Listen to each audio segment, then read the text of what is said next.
Bienvenidos a interbolivia.com. Última hora.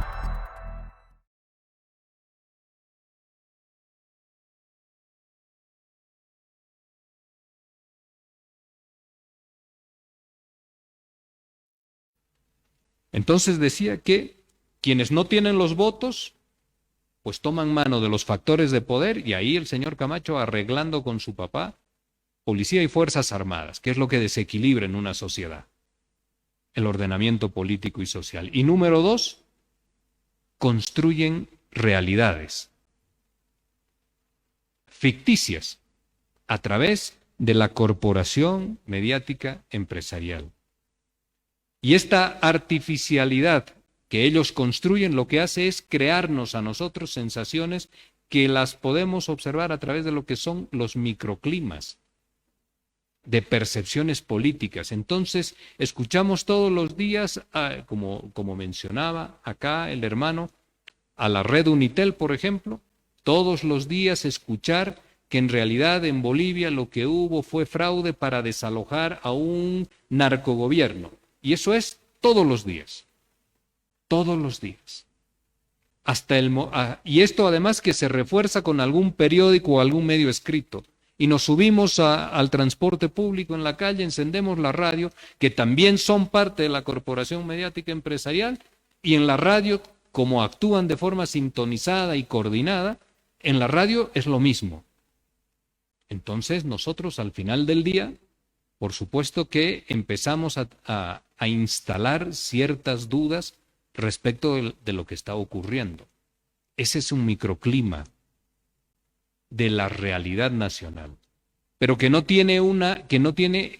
es la expresión plena o acabada de lo que está ocurriendo en el país.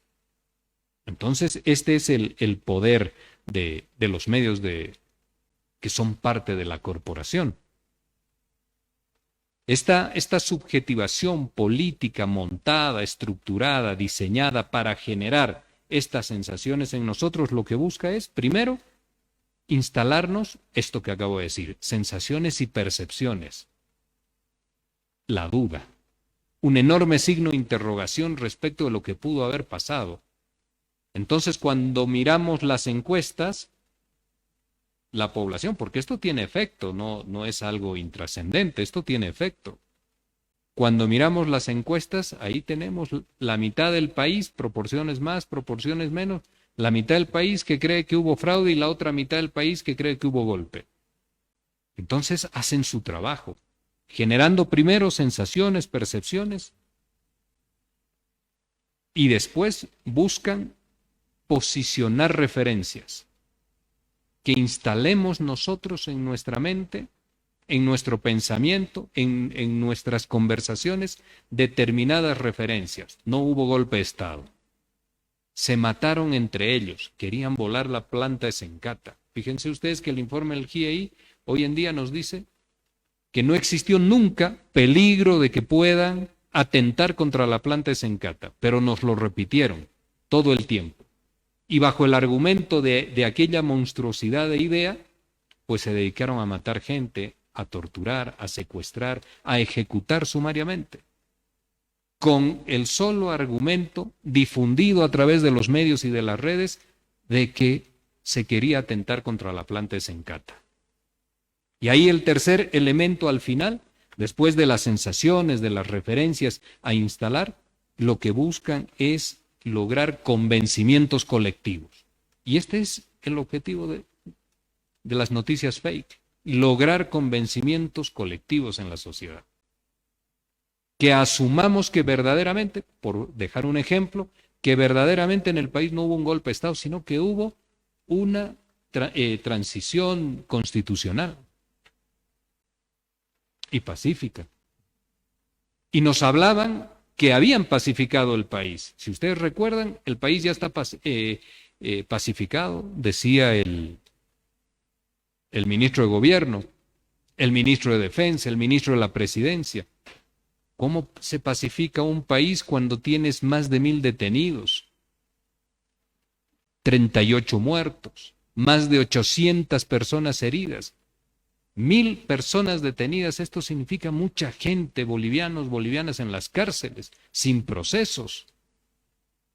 Y a esto le llamaron ellos pacificación. En realidad lo que lograron en un determinado momento, con las muertes, con la intimidación, con los asesinatos, con la tortura, es doblegar el espíritu de la resistencia para encontrar un espacio de tranquilidad momentánea, en base del miedo y del temor. Pero eso no es una pacificación. La pacificación es una construcción social que tiene que ser básicamente inclusiva, reconocedora de la otredad, de la diversidad y fundamentalmente complementaria entre los distintos componentes de una sociedad. Estos convencimientos colectivos son el objetivo central de la corporación mediática empresarial. Y esta corporación mediática empresarial representa los intereses de las clases históricamente dominantes en el país. Históricamente dominantes. Y no es casual que los grupos más fuertes estén representados por la derecha dura instalada y asentada en el oriente en Bolivia. Las grandes cadenas de televisión, el periódico más importante. Con estas formas de organización en estructuras logieras que son fuertemente excluyentes, que es el modelo que verdaderamente simpatiza con la derecha en Bolivia. La exclusión. No solamente de la actividad económica, sino también de la actividad política, de la actividad social. Y representan también esta corporación mediática a los monopolios empresariales en el país. Por supuesto, entonces, que cuando miramos el accionar conjunto de la corporación mediática empresarial, vemos la desesperación rápida por instalar gobiernos que les sean fácilmente instrumentalizables a sus intereses. En los siguientes 5 días que se instaló la señora Áñez en el gobierno, emitió un decreto en favor de las empresas exportadoras de oleaginosas en Santa Cruz, que conforman uno de los grupos económicos más fuertes del país. En los siguientes 5 días, eso lo instrumentalizaron, o lo operativizaron, mejor dicho, a través del exministro Parada, rápidamente. Era un retorno a la protección de sus intereses, un retorno a los sectores de clases dominantes articulados e instalados en la administración del Estado. Un retorno a aplacar lo social y lo popular en el país. Era un retorno en los hechos al Estado neoliberal, al Estado noventista. Y la fuerza y la potencia de todo eso circula a través de los medios de comunicación. A través de los medios de comunicación, que funcionan con una puntualidad calculada y en una sintonía específica, perfecta quiero decir, con los poderes instalados, con los poderes fácticos en Bolivia también.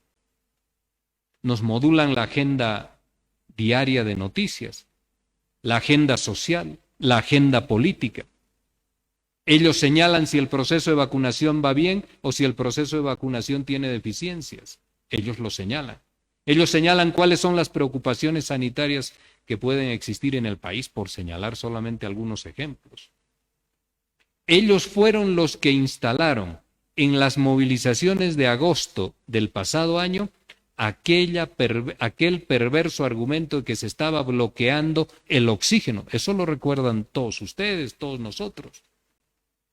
¿Quién sale en su sano juicio a bloquear el paso de los oxígenos si uno mismo puede terminar siendo víctima de la enfermedad? Sin embargo, este era el argumento. Tan era el argumento que hace unos días, sin desfachatez alguna, el exministro de la Presidencia, Yerko Núñez, y el periódico Página 7, el uno le concede entrevista al otro, el otro la publica, y en medio de todos sus argumentos habla y dice que en el país se cometió esta locura de los bloqueos al oxígeno. O sea, insisten permanentemente en sus propias narrativas. Ellos son los que instalan las campañas de desprestigio. Ese es el otro tema. Las campañas de desprestigio son estas noticias fake, que hoy en día ya ni siquiera solo circulan por las redes, sino que también están en canales de televisión, en medios impresos, en radios, en canales de televisión que ya en estos momentos al gobierno no les quieren conceder la contraparte. Tenemos dificultades, por caridad no vamos a decir el nombre del medio, pero tenemos dificultades para poder solamente ir a explicar nuestra posición. No tenemos cobertura. Entonces, cuando se instala ahí una mentira, tenemos que solamente sumar paciencia para poder afrontar esto. Y así se estructuran las campañas de desprestigio sobre personas políticas, sobre líderes políticos, sobre personalidades que son una referencia en la sociedad o que les terminan siendo incómodas.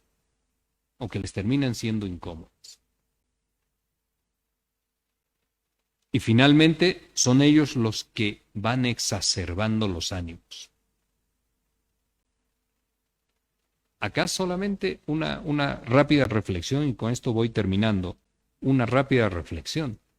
Hace unos días atrás una senadora salió y dijo que tienen desde Comunidad Ciudadana mayores coincidencias con el movimiento al socialismo que con Creemos, y utiliza una palabra que ella la suele utilizar, esa es la verdad. Una mirada de pensamiento y de conceptos de inclusión.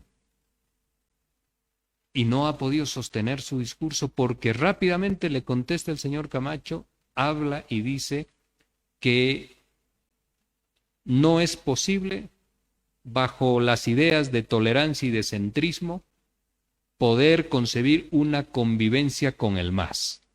Y esto encierra todo el pensamiento del señor Camacho, que no tienen capacidad de convivir. Si no tienen capacidad de convivir con el partido que tiene la mayor representatividad social y popular en este país, entonces su otra lógica tiene que ser, por descarte, la de imposición. Esto deja claro que no hay posibilidades, por lo menos con este actor político, de conversar en búsqueda de una convivencia pacífica en el país, porque la ha rechazado de inicio. Y el señor de Comunidad Ciudadana ha hecho lo mismo. Seguiremos trabajando de forma unitaria con Creemos, con el CONADE, que es lo más antidemocrático que existe en el país.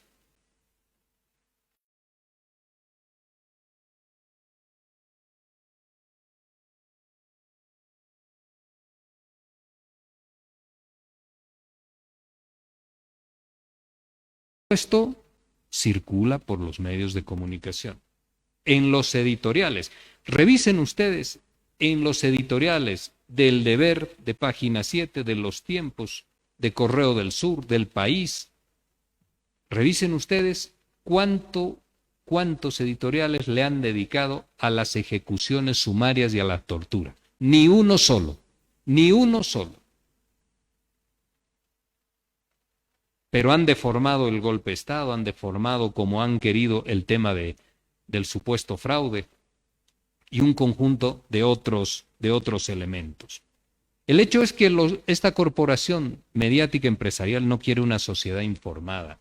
Lo que quieren ellos es una sociedad domesticada, una sociedad resignada, una sociedad fanatizada en la línea del más absoluto conservadurismo, una sociedad dócil, que no sepa interpelar, que no cuestione, que no exija, que no demande, que no reclame, que no se organice, que no analice, que no tenga miradas críticas.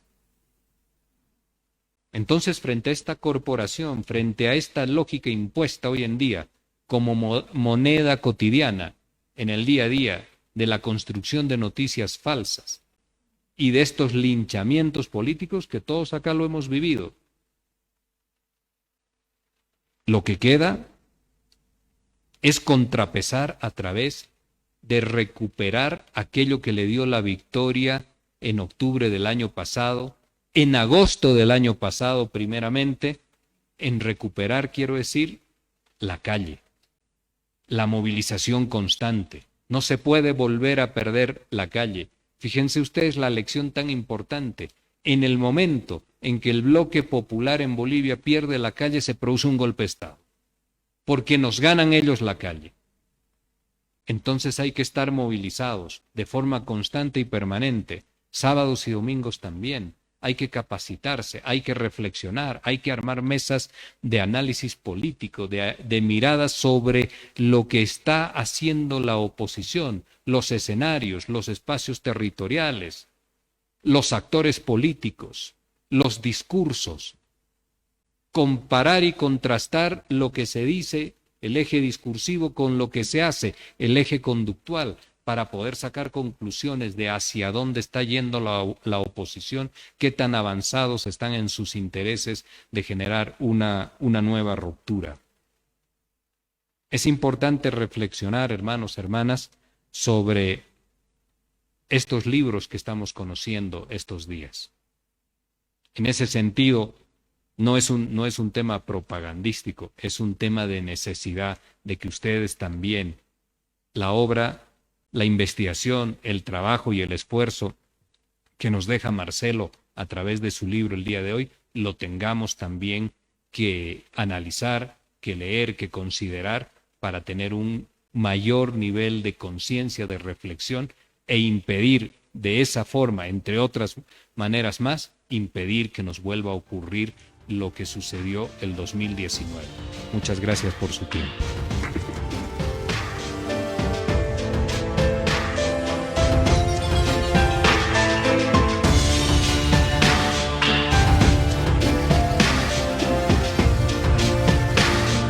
Visita nuestro sitio web interbolivia.com y descárgate nuestra aplicación. ¿Qué esperas para formar parte de esta gran familia?